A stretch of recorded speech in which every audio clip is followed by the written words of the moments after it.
आज ये महत्वपूर्ण प्रेस वार्ता अरविंद केजरीवाल जी के स्वास्थ्य को लेकर जो हमारी चिंता है, जो हम पहले से आपसे साझा करते रहे हैं, उसको लेके है। और ये अत्यंत गंभीर स्थिति में बात पहुंच रही है, इसलिए इसकी जानकारी आप सबको होना चाहिए। हम लोग पहले दिन से कह रहे हैं कि बीजेपी का मकसद एक तरफ तो अरविंद केजरीवाल को प्रताड़ित करना है, जेल में रखना है, दूसरी तरफ भारतीय जनता पार्टी और भारत की सरकार का, मोदी सरकार का मकसद अरविंद केजरीवाल की जिंदगी से भी खिलवाड़ करना है। उनको गंभीर से गंभीर बीमारी हो जाए, जेल में उनके साथ कोई घटना घटित हो जाए, उनको स्वास्थ्य की कोई गंभीर समस्या पैदा हो जाए, इसकी पूरी एक साजिश, एक गहरा षड्यंत्र भारतीय जनता पार्टी और उसकी केंद्र सरकार द्वारा रचा जा रहा है। आप सबकी जानकारी के लिए बता दूं कि जब 21 मार्च को अरविंद केजरीवाल जी को गिरफ्तार किया गया था तो उस वक्त उनका वजन था 70 किलोग्राम और आज की तारीख में उनका वजन 8.5 किलो गिरकर 81.5 रह गया है, 61.5 रह गया है।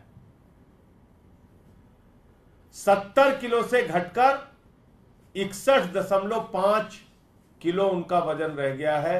करीब करीब 8.5 किलो वजन उनका 21 मार्च से लेकर अब तक कम हुआ है, जिसका कारण पता नहीं, जिसकी वजह मालूम नहीं, जिसकी कोई जांच नहीं हो पा रही है गंभीरता से, जिससे पता चल सके इतना वजन कम कैसे हुआ। 8.5 किलो वजन कम होना और उसकी वजह पता न चलना, ये कई गंभीर बीमारियों के संकेत होते हैं। आप किसी भी डॉक्टर से पूछ लीजिए, अगर लगातार वजन घट रहा है और उसकी वजह पता नहीं चल रही है तो निश्चित रूप से ये गंभीर बीमारी का संकेत है।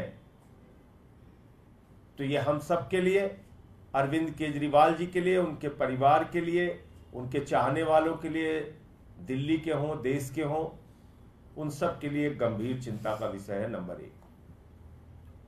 दूसरी बात क्या हुई, इस दौरान जब से वो जेल में है लगभग 5 बार ऐसा हुआ है जब रात में उनका शुगर अचानक डाउन हुआ और वो 50 से भी कम गया,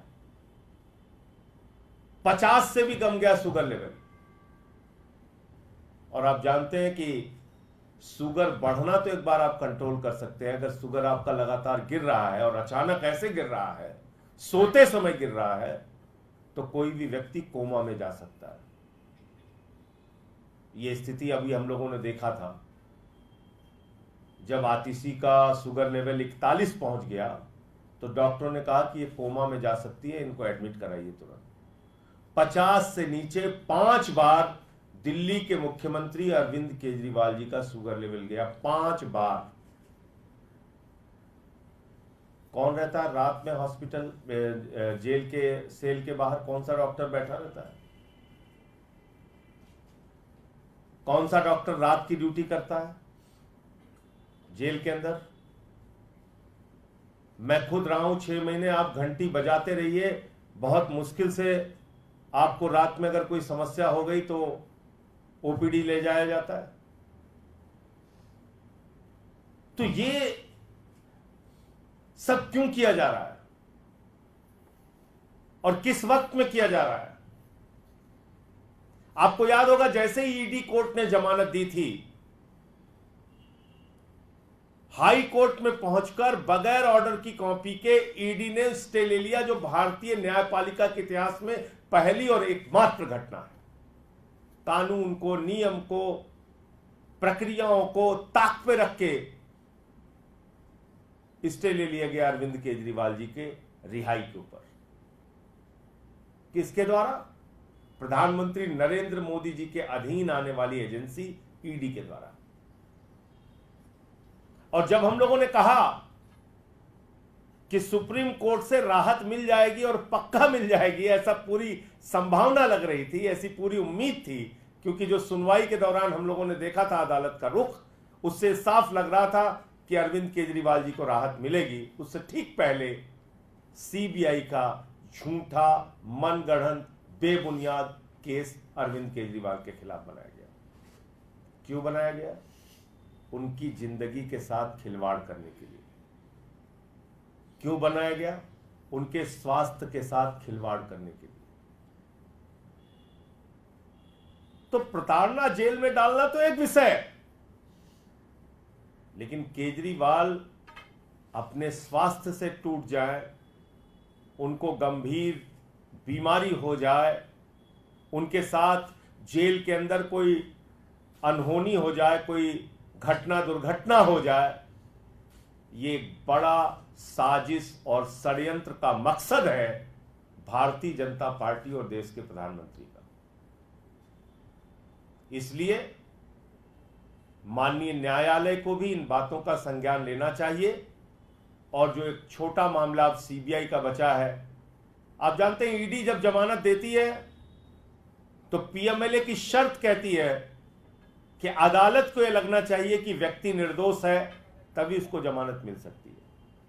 ईडी की कोर्ट ने जमानत दिया, यह मान के दिया कि अरविंद केजरीवाल निर्दोष है, यह मान के दिया कि ईडी के अधिकारी बायस्ड तरीके से, दुर्भावना से केजरीवाल के खिलाफ केस बना रहे हैं, कार्रवाई कर रहे हैं। और दूसरा, जो सुप्रीम कोर्ट का फैसला आया कल, उस फैसले में भी साफ तौर पे कहा गया है कि जांच करने का मकसद, पूछताछ करने का मकसद ये नहीं कि आप किसी को गिरफ्तार कर लें।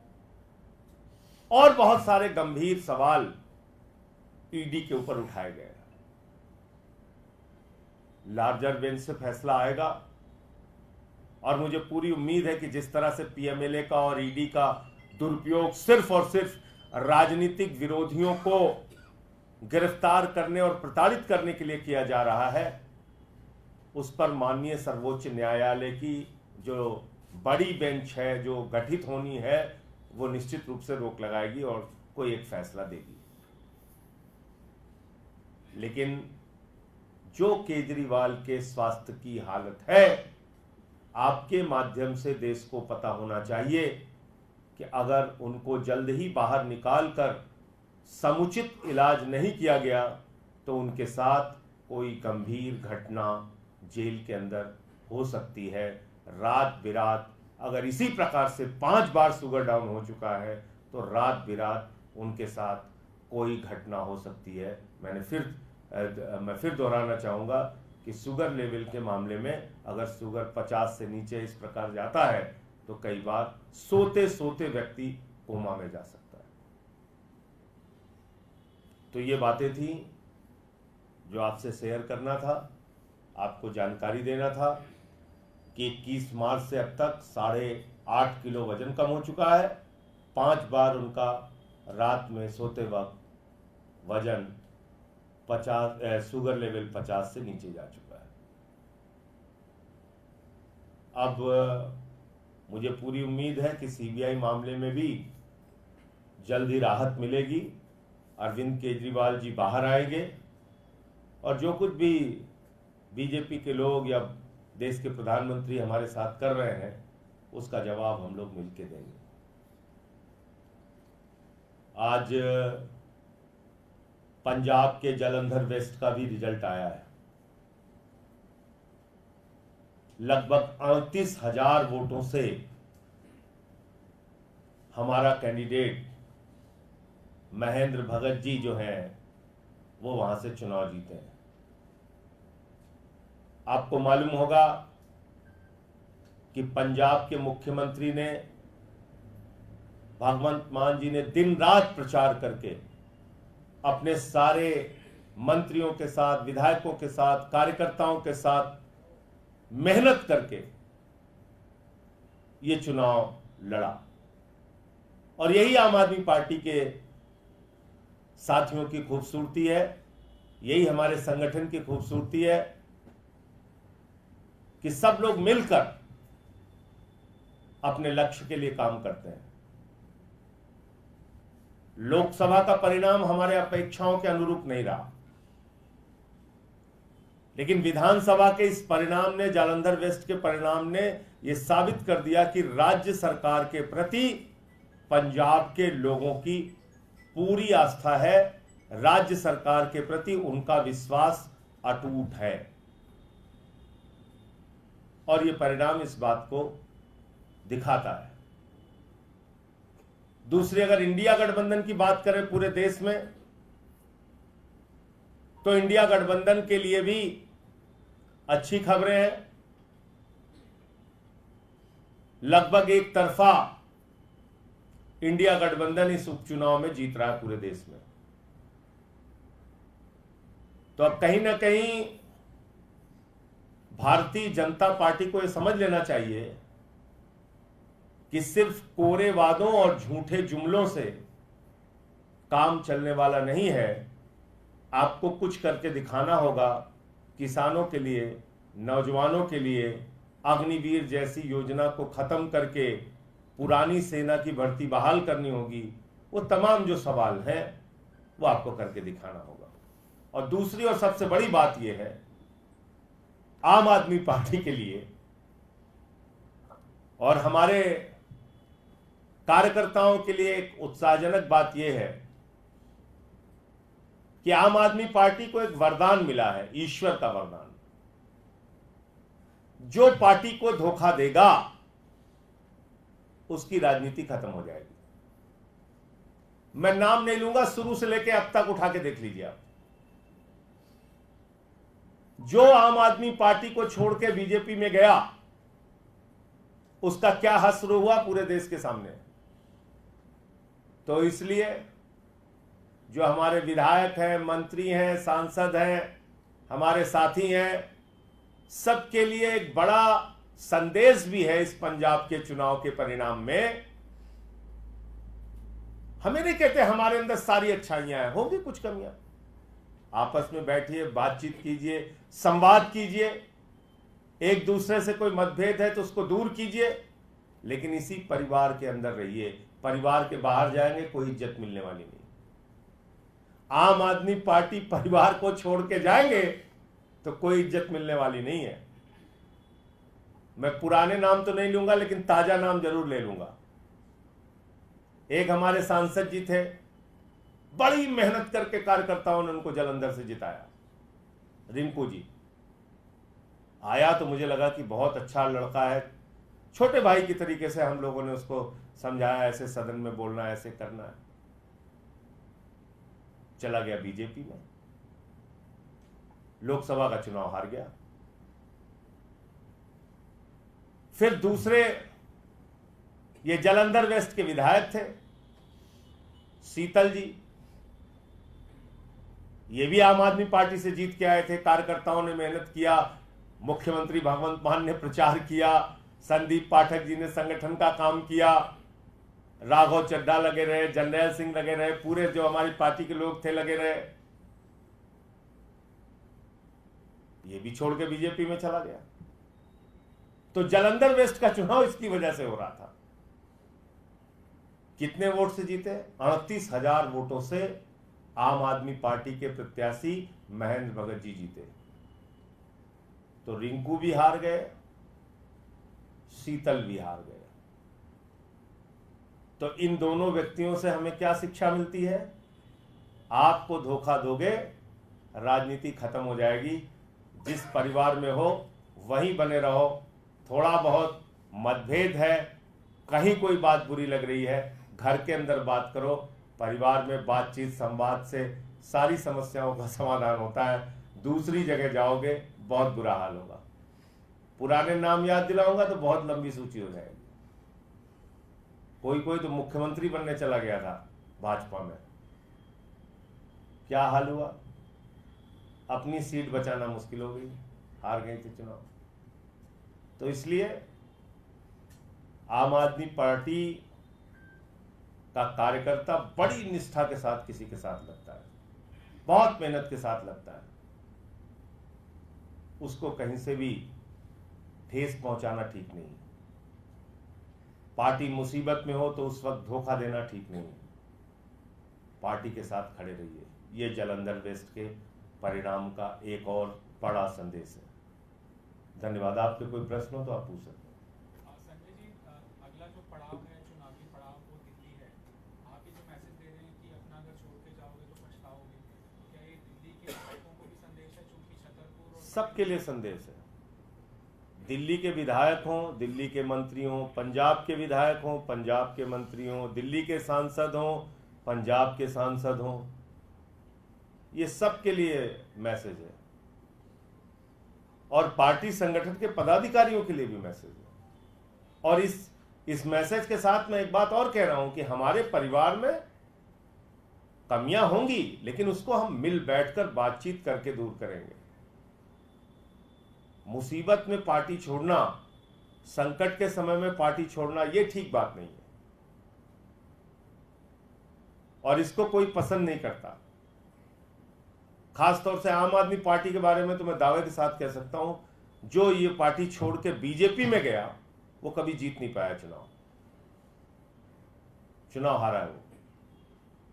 संजय जी, अनेक क्षेत्रों जो कल पेड़ों कटाई की लेकर कोर्ट ने टिप्पणी की है, कोर्ट ने स्पष्ट कहा कि दिल्ली के उपराज्यपाल अदालत से बातें छिपा रहे हैं, खुद को कोर्ट समझ बैठे हैं। ये बहुत गंभीर टिप्पणी है कोर्ट की और इसकी पूरी जांच गहनता के साथ होनी चाहिए।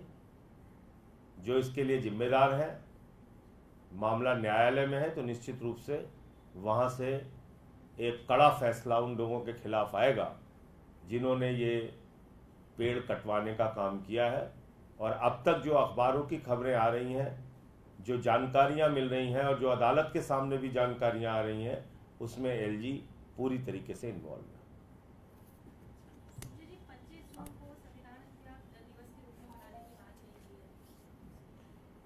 देखिए, 30 जनवरी को गोडसे ने गांधी जी की हत्या की थी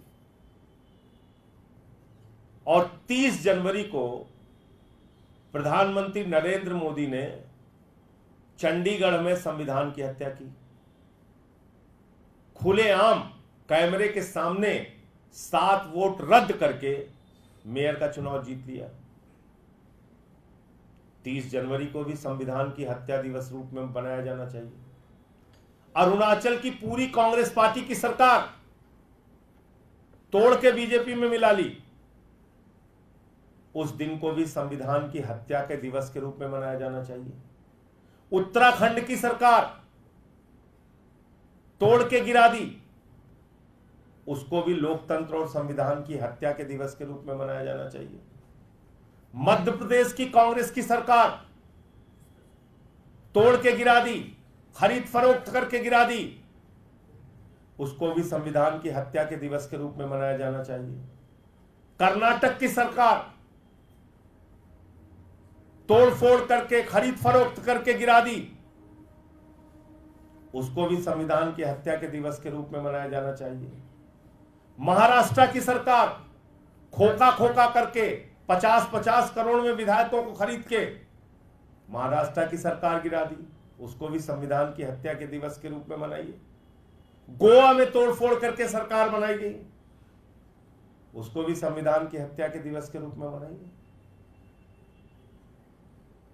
पहलवान बेटियों को जिन्होंने राष्ट्र का गौरव पूरी दुनिया में बढ़ाया, आपने दिल्ली की सड़कों पे उनको घसीट घसीट के मारा। उस दिन, जिस दिन नई संसद का उद्घाटन हो रहा था, वो संविधान की हत्या नहीं है।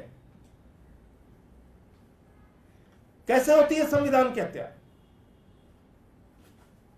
कैसे होती है संविधान की हत्या?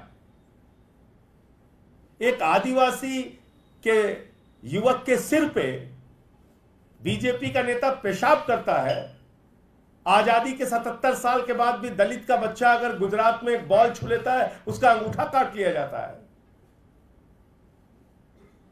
अभी बताना है संविधान की हत्या कैसे होती है। आदिवासी समाज के एक मुख्यमंत्री को बगैर किसी आरोप के झूठे मामले बना के हेमंत सोरेन को गिरफ्तार कर लिया जाता है, एक निर्वाचित सरकार को अस्थिर किया जाता है। वो संविधान की हत्या के दिवस के रूप में मनाया जाना चाहिए। 21 मार्च दिल्ली के 3 बार चुने हुए मुख्यमंत्री, सबसे लोकप्रिय मुख्यमंत्री देश के, जिन्होंने अनुकरणीय काम करके दिखाया, अरविंद केजरीवाल को गिरफ्तार करना संविधान की हत्या का दिवस है। 21 मार्च। कितनी संविधान की हत्या करोगे मोदी जी आप? कितनी तारीखें बताऊं आपको? आपने मनीष सिसोदिया को पकड़ के जेल में डाल दिया, सत्येंद्र जैन को पकड़ के जेल में डाल दिया, मुझे 6 महीने बिना किसी कारण के जेल में रखा। 3 मंत्री बंगाल के आज भी जेल में है। संजय रावत जेल में रहे, अनिल देशमुख जेल में रहे। बिहार के नेताओं पे छापेमारी करते हो आप।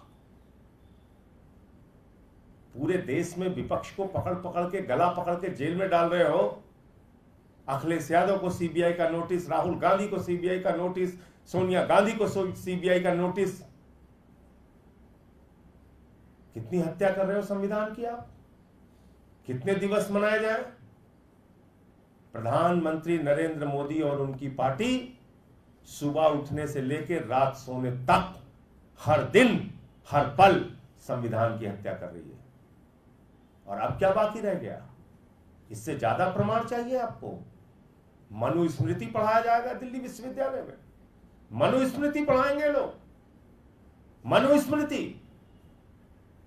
कैसे दलितों को प्रताड़ित किया जाए, कैसे पिछड़ों को प्रताड़ित किया जाए, कैसे उनके साथ भेदभाव किया जाए, कैसे उनके कान में पारा डाला जाए, कैसे उनको श्लोक सुनने की इजाजत नहीं, कैसे उनको मंदिर में जाने की इजाजत नहीं।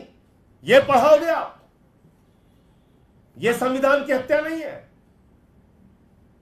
मैं बार बार कहता हूं, भारतीय जनता पार्टी का संविधान नागपुर से चलता है। देश का संविधान बाबा साहब डॉक्टर भीमराव अंबेडकर जी ने लिखा है। भाजपा भारत का संविधान नहीं मानती, भाजपा नागपुर का संविधान मानती है। आप मनुस्मृति पढ़ा रहे हैं, कह रहे संविधान हत्या दिवस मनाएंगे। मनुस्मृति पढ़ा रहे दिल्ली विश्वविद्यालय में, शर्म नहीं आती तुम्हें?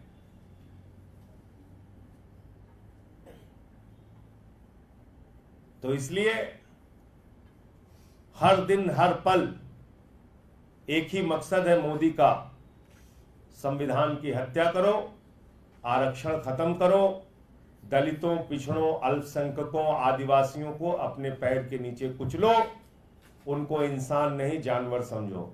यही मकसद है। और इसलिए कोई कंफ्यूजन हम लोगों के दिमाग में नहीं है। इनसे लड़ाई लड़ेंगे। 22 तारीख से संसद शुरू हो रही है, फिर ये सवाल उठाएंगे। संजय जी, सेंट्रल गवर्नमेंट ने जम्मू कश्मीर रीऑर्गेनाइजेशन एक्ट के अंदर बदलाव किया है। एलजी को ज्यादा पावर्स दी गई हैं। मुख्यमंत्री जो भविष्य में चुना जाएगा उसकी शक्तियां कम। तो मैंने वो देखा नहीं है जो आदेश जिसका आप जिक्र कर रहे हैं। देखकर ही इस पर कोई प्रतिक्रिया देना ठीक होगा।